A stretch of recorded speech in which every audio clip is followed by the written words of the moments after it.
satu desa itu berubah menjadi subur lagi. Tapi mereka untuk mereka tidak lagi mengatakan bahwa ini dari PKB. Diri mereka sendiri yang melakukannya karena mereka sudah mendapatkan konsep tadi falsafahnya. Kalau kamu mau ekosistem pulih, belajarlah ke alam. Lihat, kalau jadi kamu dengan apa yang saya jelaskan tadi, misalnya, aku cuma kasih begitu, aku nggak lama ngomong. Misalnya Bapak ini mau tanam pepaya dengan cerita tadi, dengan cerita ekosistem tadi, apa yang akan Bapak buat dengan buah kebun pepaya Bapak? Wah, saya akan ngambil buahnya. Nah, kalau kena hama penyakit, kena kutu yang putih-putih, yang sering di pepaya, yang bikin buah pepaya nggak cantik, saya akan ambil daunnya, kata mereka. Karena cerita ibu kan seperti itu tadi. Saya ambil getahnya untuk nanti kalau ada hama kutunya, saya racik, saya campur seperti yang ibu cerita, dijadikan pupuk. Nah, akhirnya dengan konsep 1/4 jam akan mengubah kawasannya. Jadi di ini ya Bu, jadi lebih masuk ke katakan lingkungan yang tidak buta huruf segala itu ya, mengubah mindset itu ya Bu. Iya, karena kan rata-rata petani ya. Petani Indonesia itu nggak bisa kita kasih teori nggak bisa. Saya datang nggak bawa apa-apa. Di satu kawasan saya lihat ada buah pisang atau buah pepaya, saya petik, saya ambil dari tempat mereka misalnya mau nanam sayur, saya lihat ada kacang panjang atau ada bayam, saya petik, saya cerita sama mereka ini apa, mereka kan semua tahu bayam ini apa, kandungannya apa, gunanya apa, saya cerita gitu sambil bercerita dan masuk dengan bahasa mereka ya, pemahaman mereka ya, paham dan merubah satu tempat. Tapi yang paling susah adalah mengubah karakter. Nah, sambil saya memberikan penyuluhan pemahaman ini, itu juga merubah karakter mereka. Misalnya apa? Misalnya gini, Pak, Bapak itu kalau nanam, coba ya Pak, kalau Bapak nanam itu kebiasaan Bapak nanam atau nyiram tanaman itu, Bapak lakukan gimana? Sudah mandikah Bapak, atau sudah berdoakah, atau sudah sholatkah Bapak sebelum itu? Pasti Bapak itu nanam asal aja ada jagung, lubang tutup, saya besok lagi disiram, tinggal pergi, nggak bisa begitu Pak. Jadi aku cerita, kalau orang Dayak Pak, kalau orang Dayak itu syarat dengan nilai-nilai sebelum mereka pergi dari rumah, nyanyi dulu, ininya ditimang-timang, benihnya dipukul, itu yang saya lihat Mbak, benihnya ditepuk-tepukin, tanam ya, aku tanam ya, subur ya. Terus itu tanaman padi itu bisa 2 meter loh. Waktu saya kecil dulu sebelum program pemerintah dengan pupuk urea dan khusus ilmunya itu. Nah, terus saya ajarin mereka.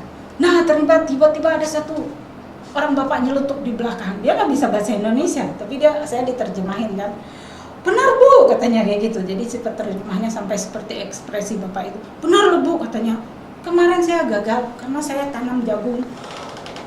Saya kelahi sama istri saya. Berantem sama istri saya. Tahu nggak Bu? Nggak jadi Bu. Nah, setelah Ibu berikan penjelasan seperti itu, saya akan lebih sayang dengan keluarga saya. Saya akan merubah, saya tidak lagi marah-marah atau apa. Kan merubah karakter dengan cara sederhana. Di samping kita merubah lingkungan ekosistem, kita juga merubah karakter. Nah, mental petani itu memang susah dirubah. Tapi kalau kita punya niat untuk membuat semuanya kawasan tidak hanya ekosistem baik, tapi juga karakternya jadi baik.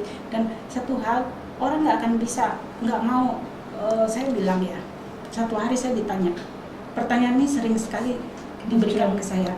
Karena ya Mbak, kalau saya lihat suatu tempat, setelah kena gempa atau dilanda banjir atau apa, saya buka koran, saya baca, lihat di TV, internet, saya tuh terenyuh loh.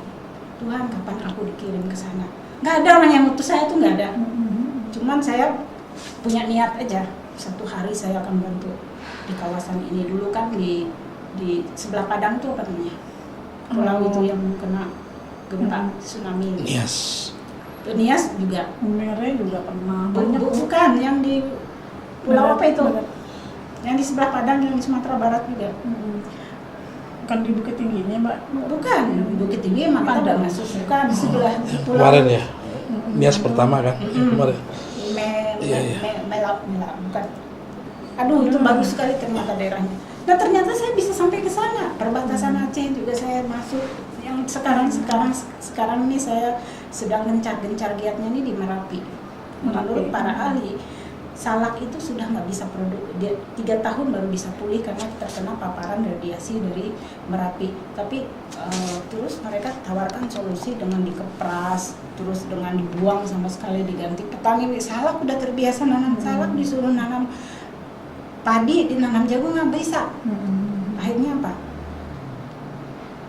Saya cerita bagaimana kita mengubah ekosistem, mengembalikan ekosistem, bukan mengembalikan ekosistem yang tadinya saya cerita di hutan itu nggak ada manusia nanam, nggak ada yang mupuk, tapi kita bisa ketemu buah itu. Bagaimana caranya? Nah, kita coba ya kita buat. Bapak punya salak nggak? Masih punya, ada 1 kilo. Yuk kita buat dengan ekosistem ini, mengembalikan ekosistem. Buah salaknya kita ambil. Ramuan saya waktu kecil, dibikin salaknya ditumbuk, dikasih gula aren, dikasih bawang merah, dikasih sedikit rempah-rempah. Jadi difermentasi 8 hari.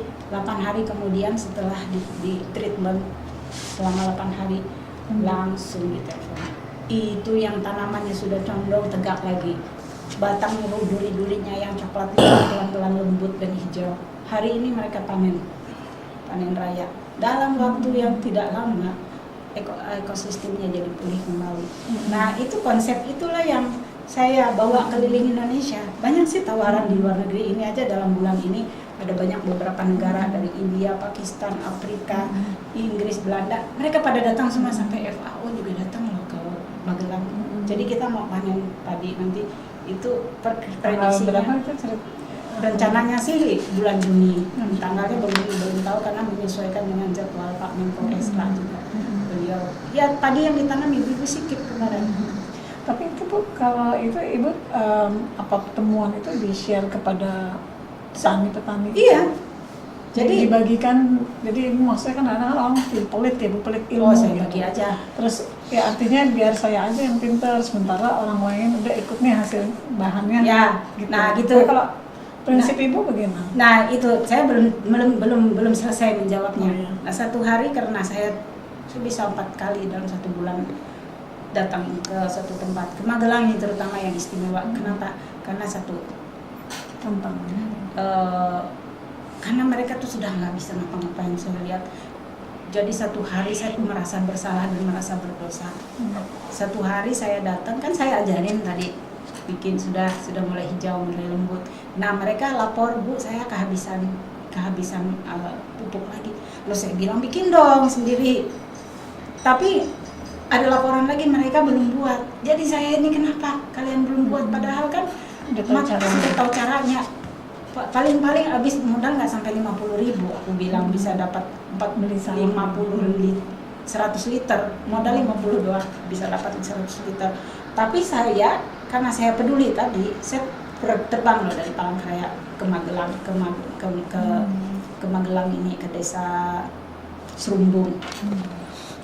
Saya tanya terus, tapi satu hal yang saya kan saya ini peka, diajar peka. Kenapa ya? Saya ini peminum teh loh Mbak, peminum kopi. Tapi paling senang kalau teh kopi itu direbus dengan kayu. Rasa aromanya itu luar biasa, sensasi minum asapnya itu yang bisa ditemukan gitu loh. Karena ya memang saya itu orang aneh kayak gitu. Saya mau cerita kejelekan, salah satu kejelekan saya. Dulu waktu kecil, karena saya gaulnya kan bukan dengan anak-anak, gaul saya dengan tante-tante, om-om, nenek-nenek. Jadi dari rumah ke rumah nih saya masuk. Nah kalau tante saya mau pergi atau om saya mau pergi kemana, ke rumah tetangga yang di sono, katanya aku ikut. Jadi kalau mereka minum, disuguhin minum, tahu nggak yang punya mereka itu saya ambil. Ini kan misalnya buat tante saya yang minum dulu, lagi asik ngobrol saya yang minum gitu loh. Selalu begitu. Tapi itu keusilan saya karena saya memang penggemar kopi teh. Nah waktu di Magelang, kenapa ya kita nggak dikasih minum teh? Terus tuan rumahnya juga pergi lama. Tapi saya tuh jengkel juga, kenapa sih mereka nih, aku udah ajarin capek-capek, itu kan udah ada hasilnya, tapi kenapa mereka nggak buat? Taunya gimana? Saya itu merasa berdosa setelah pulang. di kamar hotel waktu saya mau tidur, saya nggak bisa tidur. Kenapa? Karena saya peka tadi. Kenapa ya mereka tuh 2 jam baru menghidangkan teh, tahu nggak? Ternyata mereka nggak punya kopi, nggak punya teh, nggak punya uang, 20.000 nggak punya uang. Minjem dari saudaranya yang di pesantren yang ke sana itu 45 menit PP 1 jam. Makanya dia baru nyangguhin teh sama kopi, sama gula, teh sama gula. Saya enak aja minum 1 teko gitu kan. Ternyata mereka tidak buat itu karena mereka nggak punya uang. Saking dosanya saya balik lagi, besoknya saya bawa semua ramuan dan mereka bagi untuk kelompok. Sekarang sudah jauh semua. Itu kalau kita nggak peka sampai di situ nggak akan jalan. Tapi tahunya dari mana mereka minjem uang? Saya yang tanya. Ke saya ini kan orangnya fair. Kamu nggak punya uang kan? Aku bilang, aku tuh orangnya gitu Mbak. Kamu nggak punya uang kan? Kamu punya utang kan? Aku bilang kayak gitu. Iya, kok ibu tahu? Tanya. Saya tahu, saya bilang kayak gitu. Karena kamu butuh kan. Jadi satu hari mereka tanya dengan tim saya, dengan asisten saya, Mas Ayus namanya. Mas Ayus, kami ini mau nanya. Jadi nggak cuma 1 orang kata Mas Ayus yang nanya, ada banyak Bu yang nanya. Mereka tuh heran, Ibu Ermina tuh kok maunya datang ya ke sini jauh-jauh, membuang-buang uang. Siapa yang bayar dia? Ditanyain sama Ayus, dikira saya punya sponsor. Enggak, kata Mas Ayus, itu uangnya sendiri kok. Kenapa dia mau datang? Terus saya akhirnya asisten saya tuh ngomong ke saya. Mereka bertanya begitu, Ibu ngejawab gimana? Kumpulin mereka.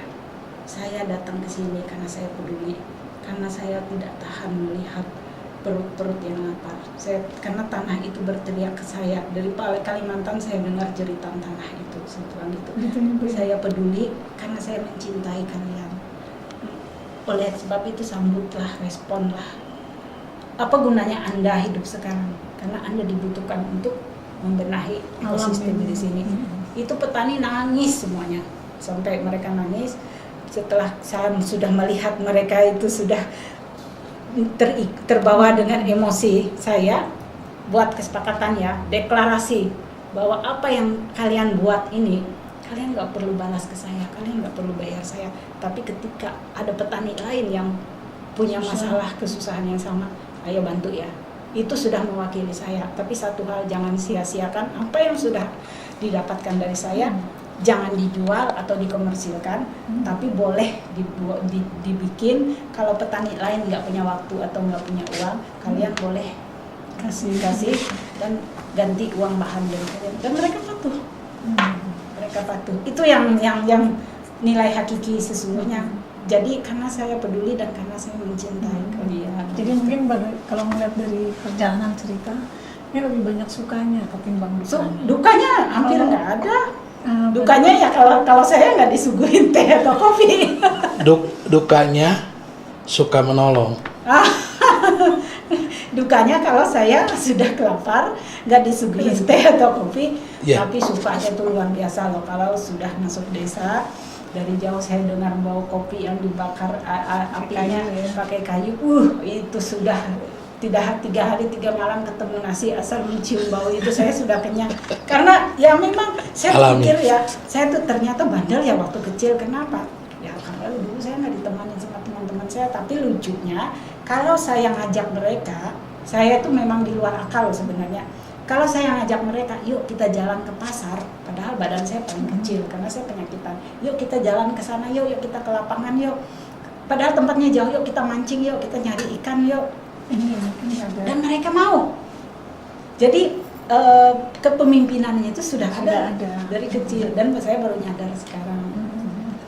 Dan ini apalagi yang dilakukan ini sebenarnya dalam tahap yang seperti apa, Bu? Apakah sudah ini kan sudah ke seluruh Indonesia Ibu lakukan. Kemudian apa yang Ibu temukan gitu dari kegiatan seperti ini?